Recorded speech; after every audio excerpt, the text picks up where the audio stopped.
Shalom Bapak Ibu Saudara, bagaimana kabarnya? Saya percaya Bapak Ibu Saudara dalam kondisi yang baik-baik saja, sehat di dalam Yesus Kristus. Saya ingin menyampaikan satu kebenaran firman Tuhan melalui pendalaman Alkitab dengan tema berkata-katalah dengan benar. Perkataan itu seperti benih yang kita akan tuai dengan pasti. Saya kasih contoh, misalnya benih mangga atau benih yang lain, tanaman yang lain, pohon yang lain. Kalau kita tabur benih, benih itu tidak akan langsung menuai buah, tapi perlu proses, perlu pertumbuhan yang pada akhirnya dengan pasti akan menghasilkan buah. Nah, perkataan kita itu seperti benih. Setiap kita berkata-kata, baik itu benar maupun tidak benar, itu akan menghasilkan satu buah perkataan. Dan buah perkataan itu mungkin dituai waktu kehidupan yang sekarang atau kehidupan yang akan datang. Kalau kita bicara yang akan datang, berarti ini bicara tentang masa penghakiman, hari penghakiman. Dan coba kita mau lihat dasar firman Tuhan ini. Di dalam Matius 12 ayat 36 sampai 37, tetapi aku berkata kepadamu, ya, Anda perhatikan dengan baik. Setiap kata sia-sia yang diucapkan orang harus dipertanggungjawabkannya pada hari penghakiman. Anda perhatikan. Setiap kata sia-sia nih yang diucapkan orang harus dipertanggungjawabkannya. Anda perhatikan, dipertanggungjawabkannya pada hari penghakiman. Bayangkan kalau Tuhan ngomong kata sia-sia saja harus dipertanggungjawabkannya pada hari penghakiman, berarti kata yang serius pun juga akan pastinya dipertanggungjawabkan.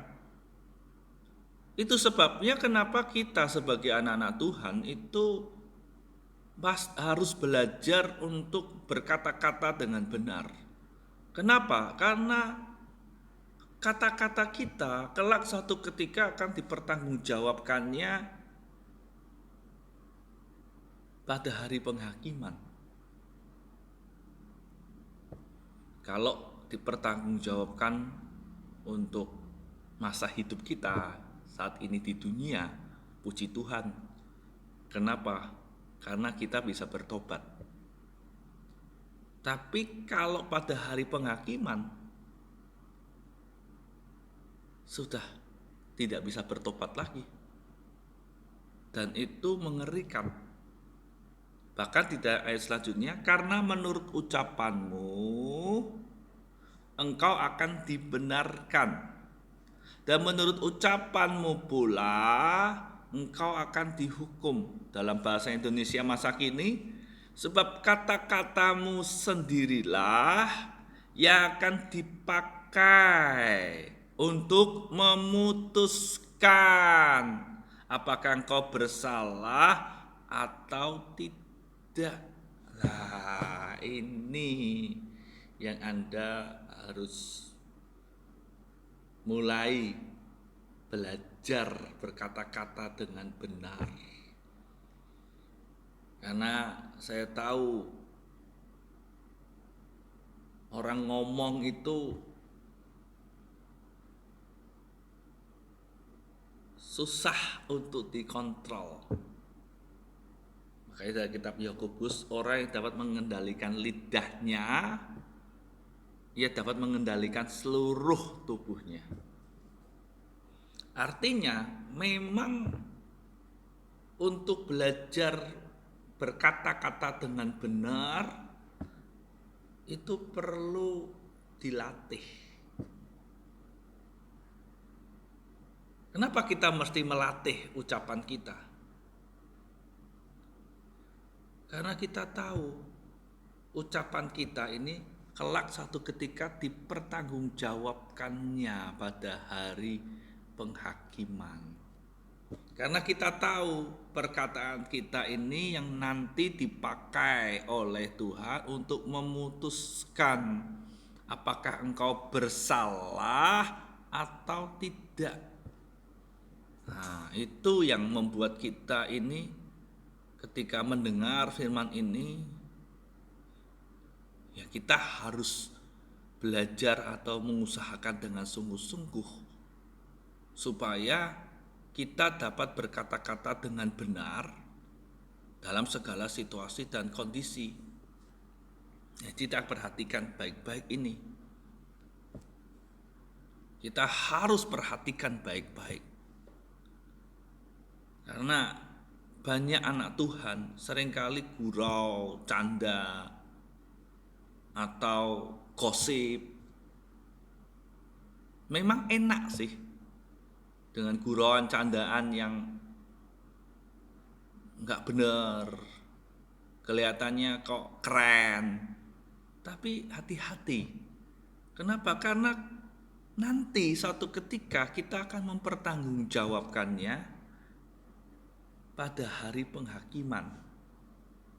Nah, ini yang kita juga mesti perhatikan dengan sungguh-sungguh.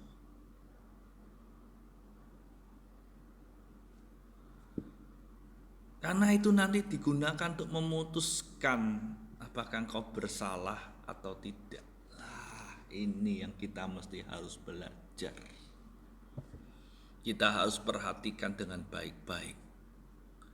Jangan sampai kau sudah baik perbuatanmu, tapi gara-gara perkataanmu yang gak benar, akhirnya kita gagal. Ya, jadi Tuhan menghakimi bukan hanya tindakan kita saja. Ternyata Tuhan menghakimi juga perkataan kita. Hati-hati. Perhatikan dengan baik-baik, bukan hanya sekedar tindakanmu saja, tapi perkataan kita. Pertobatan kita itu yang paling utama, itu yang dapat dilihat perkataan.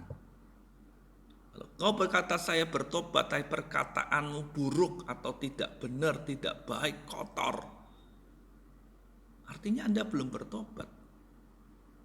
Itulah sebabnya kita harus berhati-hati menggunakan lidah kita dalam berkata-kata.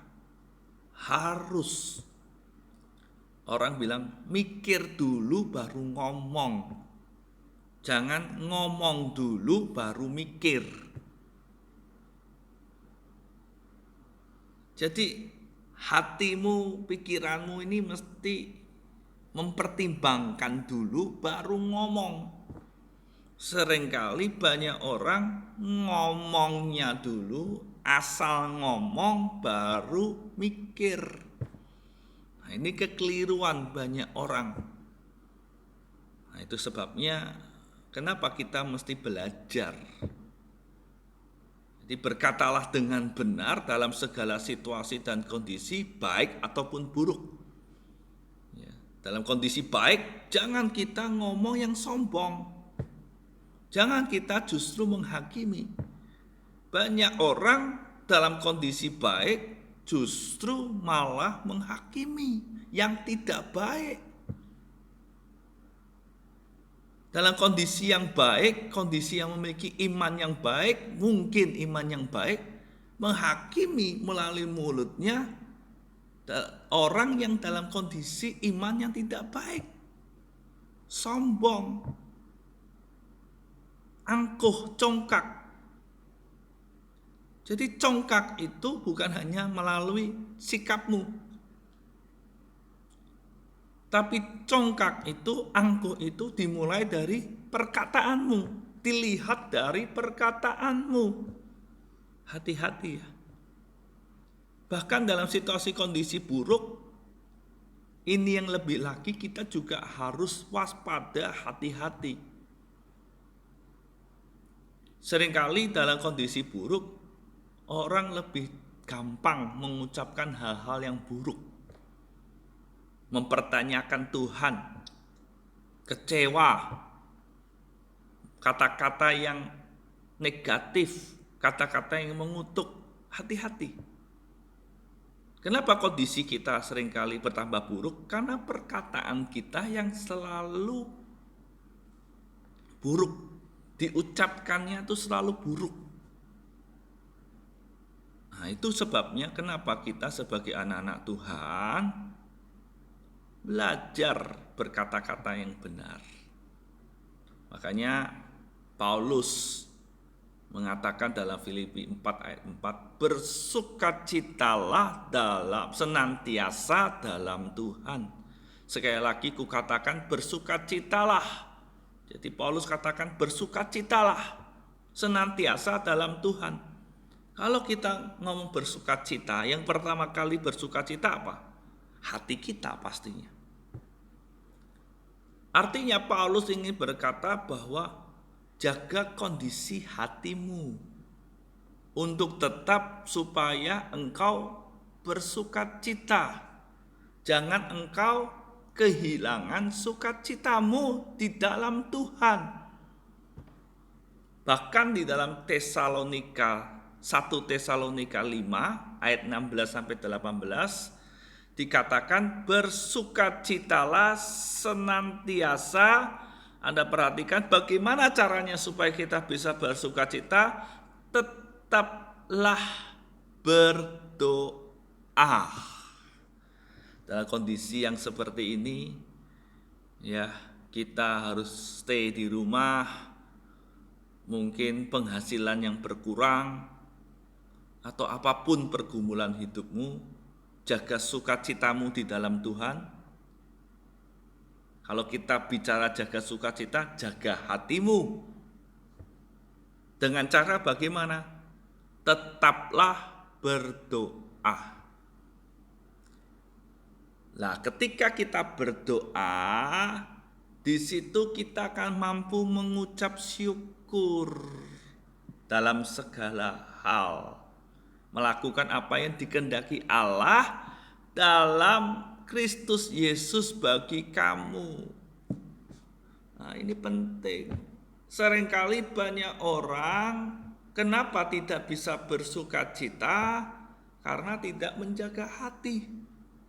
Kenapa tidak menjaga hati? Karena tidak berdoa. Ketika orang tidak berdoa, maka dia tidak akan dapat mengucap syukur dalam segala hal. Tambah pentingnya kita berdoa istimewa di saat engkau menghadapi kondisi baik atau buruk. Istimewa yang buruk. Jangan cepat-cepat berkata-kata. Masuklah kamarmu, berdoalah, dikatakan, serahkanlah segala khawatirmu. Ucapkan. Kalau saya sarankan, daripada kita mengeluh kepada Tuhan, lebih baik kita mulai berdoa dengan cara menyanyi, menyembah. Kita kalahkan hati kita yang gundah, hati kita yang sedang lemah melalui penyembahan kita, melalui pujian kita. Atau dengan cara Anda mulai membaca merenungkan firman Tuhan. Supaya hati kita ini tetap terjaga dengan sukacita di dalam Yesus. Karena dikatakan sukacita di dalam Tuhan itulah perlindungan kita, kekuatan kita. Ya, itu sebabnya perkataan kita bukan atau tidak dikendalikan oleh perasaan, pikiran, logika, dan kenyataan. Jadi walaupun kenyataannya nggak baik, kondisinya nggak baik, perasaanmu nggak baik, pikiranmu lagi nggak baik, tapi perkataan kita tidak dikendalikan oleh semuanya itu. Perkataan kita harus dikendalikan oleh iman kita kepada Kristus Yesus, sehingga kita suka memperkatakan firman-Nya, sehingga hidup kita terjadi sesuai dengan perkataan firman. Itu sebabnya kenapa kita dalam kondisi nggak baik, kita mesti berkata, apapun yang terjadi di dalam hidupku, selalu ku berkata, Tuhan Yesus baik. Perkataan kita dikendalikan oleh iman kita. Atau kita mulai memperkatakan firman Tuhan, sebab Tuhan baik, bahwasanya untuk selama-lamanya kasih setianya. Engkaulah kekuatanku, Engkaulah perlindunganku, Engkaulah tempat persembunyianku, Engkaulah penolongku dalam kesesakan sangat terbukti. Engkau benteng hidupku. Di dalam Engkau segala perkara dapat kulakukan, karena Engkau yang memberi aku kekuatan. Jadi kita mulai perkatakan firman. Itu sebabnya kenapa Anda disuruh membaca, merenungkan firman Tuhan. Membaca, merenungkan. Ya, coba kita lihat dalam Yosua 1 ayat 8. Janganlah engkau lupa memperkatakan kitab Taurat ini, tetapi renungkanlah itu siang dan malam.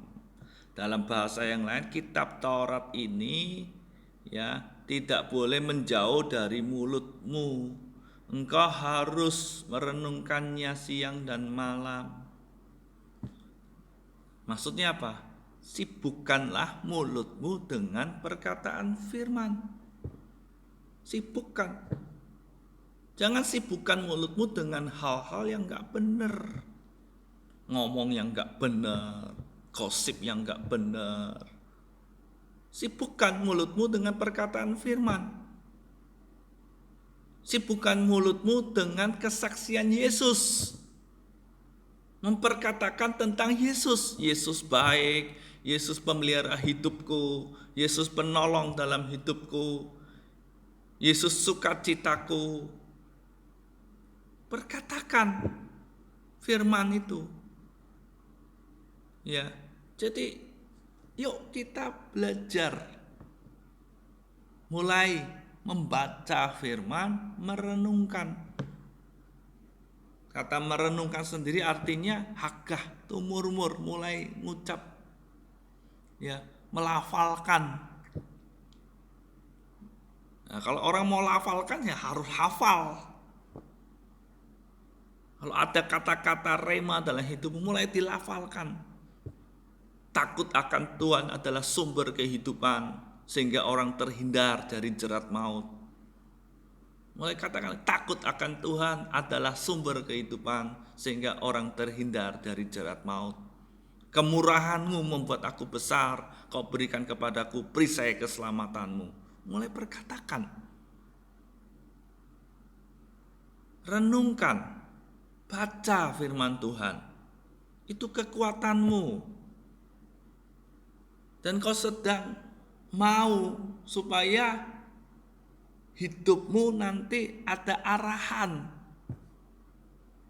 terjadi sesuai dengan apa yang kamu katakan. Dalam doamu mulai nyanyi, Tuhan baik, segala perkara dapat ku tanggung, di dalam Dia yang memberi kekuatan. Nyanyi. Jangan biarkan ketakutan menguasai hidupmu. Jangan biarkan masalah menguasai hidupmu. Jangan biarkan pergumulan menguasai hidupmu. Jangan biarkan sakit hati, kekecewaan menguasai hidupmu. Lepaskan dirimu dari semuanya itu. Daud dalam Mazmur katakan, dia perintahkan kepada jiwanya, "Hai jiwaku, mengapa engkau menekan aku?" Berharaplah kepada Allah. Berharaplah kepada Allah. Mari kita belajar menggunakan lidah kita untuk berkata-kata dengan benar. Mulai baca, mulai renungkan firman Tuhan. Stop. Gunakan lidah kita untuk berkata-kata negatif. Berkata-kata kutuk. Berkata-kata tidak baik. Kalau nanti Anda terus mau ngomong yang negatif, kutuk tidak baik, Anda akan nyesel karena itu pasti akan Anda tuai. Mungkin Anda berkata begini, "Oh enggak, sekarang saya enggak ngalami." Mungkin bukan sekarang, nanti yang akan datang, hari penghakiman. Dan tadi saya katakan, kalau sekarang dalam hidup ini Anda menuai, Anda bisa bertobat. Tapi kalau itu terjadinya setelah Anda dan saya dipanggil Tuhan menghadap yang namanya hari penghakiman, terlambat. Terlambat. Sebabnya mari kita sebagai anak-anak Tuhan berhenti, stop, belajar untuk stop ngomong yang negatif, ngomong hal yang tidak baik, kata-kata kutuk, baik terhadap dirimu sendiri maupun terhadap orang lain. Sibukkan mulutmu bukan dengan gosip, sibukkan mulutmu dengan firman. Amin. Mari kita datang kepada Tuhan. Terima kasih Tuhan Yesus, kami sudah belajar dari kebenaran firman-Mu. Roh Kudus tolong kami, ajar kami, untuk kami dapat berkata-kata dengan benar. Karena kami tahu, kata-kata kami ini yang nanti dipakai Tuhan, Engkau untuk memutuskan apakah kami benar atau tidak. Itu sebabnya kami mohon Tuhan, tolong kami, bimbing kami, ajar kami. Berjagalah pada pintu bibir kami, supaya kami dapat mengucapkan kata-kata dengan benar. Terima kasih atas kebenaran-Mu. Dan kami mau mempraktekkannya bersama dengan Roh Kudus di dalam nama Tuhan Yesus Kristus. Haleluya.